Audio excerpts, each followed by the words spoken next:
can't tell right now, but I've set my phone on black and white. I have now removed bright colors from my experience of using the phone. Can you imagine such a thing? When the vast majority of content online, of games and things, they all rely on bright colors. It's sort of a hypnosis. The psychologist Carl Jung described just how psychically potent bright colors are. The fact that bright colors appear in dreams, in visions, and of course in art. But is it a good idea to surround ourselves perpetually with bright colors at every second of every day through media? Perhaps not. Perhaps not. So I'm experimenting. I'm seeing what a black and white, what a monochrome experience of the phone does.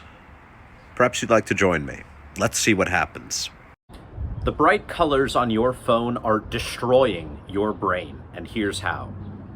If we look at nature, we find vivid colors are a lot rarer than what you see on your screen. You have beautiful flowers, you have the blue of the sky, the green of plants, and so on, but it's very rare that we come across a ton of color, especially during certain seasons when there is almost no color. There are no seasons on the phone. The phone is always brightly colored. And when we read Carl Jung, we are given a brilliant insight that vivid colors attract the unconscious. The unconscious mind is attracted to colored symbolism. If you look at any religion, coloration tends to be one of the most significant aspects. Religion really can be brought down to colors. Christianity is gold and purple, and sometimes pink. Islam is often green. Buddhism is orange, and so on. We need only look to color to find fantastic symbolism. When these colors are on our screen every second of every day, we are being hypnotized. We are being driven mad with sensations that in the past would never have occurred at such a rate. Consider as well the use of color in sexuality. We need only look at makeup, at lipstick, at the colors of dresses, the colors of clothing. Bright colors are attractive on the body. This is extraordinarily significant when we take into mind that the phone is attempting to attract us. You know, the phone is not simply a tool. It's not like a hammer. It's not like a nail. The phone wants you to use it all the time. The phone wants to be used to maintain eyes. It wants eyes on it at all times because that's how it makes money. There is a huge, perhaps one of the largest chunks of the economy is entirely new, and it's built around technology that is able to maintain a user base. And a user base is only going to be there if it's attracted consistently. This is very difficult. It's very difficult to keep people's attention on anything. How is it that we use the same apps every day? We use the same games every day. It's through bright colors.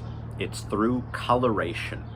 While all of the sensations and feelings associated with these apps and games are manifold, the universal nature of bright coloration and even, colored symbolism, you know that Twitter is blue. You know that Facebook is blue. You know that YouTube is red and white, and so on. These colors are evocative, and they become directly correlated. We need only look to a few memes to show that pattern recognition online is off the charts. Memes show this constantly.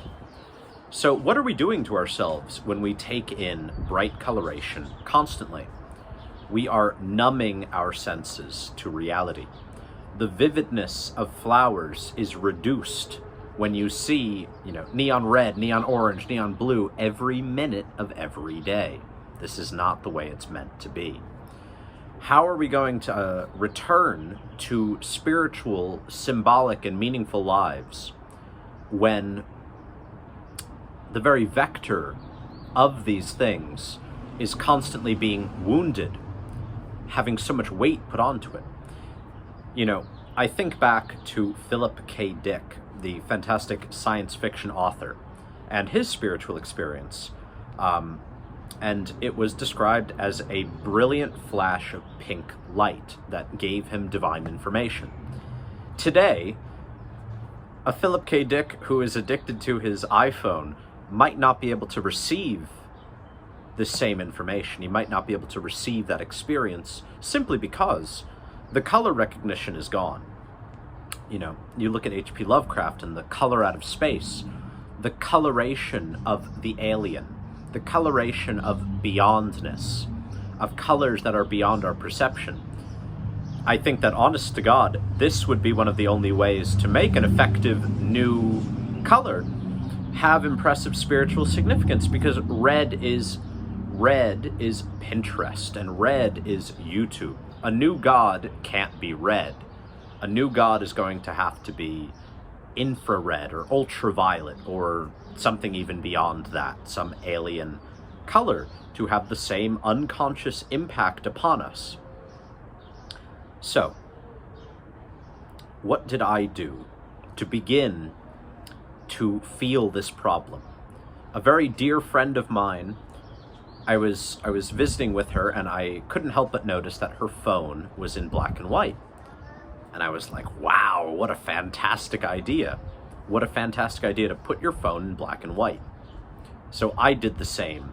And already I can tell you that the phone has significantly less attractiveness. It's significantly less attractive when it's black and white. So much of our use of an app like TikTok is reliant upon vivid new images always coming. Vivid memes, you know, these things are so significantly reduced in their efficacy, in their power over the mind, when you make it black and white, when you make it monochrome. It allows for a far more conscious reading of the internet. You know, I think that comic books, the success of comic books was in large part due to their bright coloration. You know, if you're at a magazine stand and you're a kid in the 1930s, and you're looking at newspapers that are black and white, and it's boring. And then you look right over and there's a brilliant, bright copy of, you know, Amazing Stories or True Romance or, you know, Detective Comics. And you're like, wow, what a brilliant, brilliant thing. I want to look at this. They might not read it. They might just look at the pictures, but it's still demanding attention. It's still making money. Television, I think, really only hit its stride when it got into color. Film only hit its stride when it became color. Of course, the internet never really had that problem. I guess there was a time when it was just green and black or white and black, but that was way before any degree of popular adoption. By the time that the internet was ready for popularity, it was vividly colored. This is something very serious. You know, many of the problems that I've talked about on this channel are, in fact, reliant upon this mechanism of the internet, of media, of bright coloration to addict. You know, how much content that you obsessively view, whether it be video games or pornography or, you know, any of these aggressive influencers, how many of you would actually stick with it if it was in black and white? If just a little bit of its propagandistic efficacy was nulled? If it was even a little bit less effective at capturing your attention, how much more free time, free space in your mind would you have? I think a lot more. A whole lot more. So, what can I say? But go into your phone settings, set it for black and white, and, you know, you don't need to do it forever. Give it a try for a day. Give it a try for a week. See how drastically your experience of technology changes. See what comes of it.